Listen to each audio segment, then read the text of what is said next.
Hi, I'm Cheyenne. I'm Rachel. I'm Josh. And I'm Erica. Today we'll be talking to you about the hip. There are 4 bones that make up the hip. There is the ilium, the pubis, and the ischium, and where they all connect together is called the acetabulum, and that is where it holds the femur. There are many features of the hip bones. The anterior surface is called the auricular surface.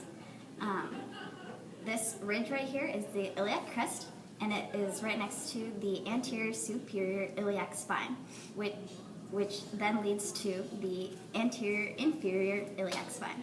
On the posterior side of the hip, there is the gluteal surface, which is right behind the auricular surface. Down here is the ischial tuberosity, and the front of the pubis would be the pubic symphysis, where the os coxa join together to form the hip or the pelvic girdle. Where all the bones join together is the acetabulum, and that's where the head of the femur sits.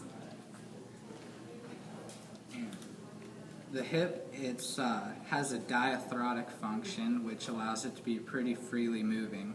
And then the structure of it is synovial. And there are actually 6 types of synovial, but this one is the ball and socket, so it allows pretty wide range of movement within the hip. So there are 7 main joint functions. There is flexion, extension, then there's also abduction and adduction when you bring it back into the body. There's also 2 different types of rotation, medial and lateral, and you can also do circumduction with your hip joint. That's the hip.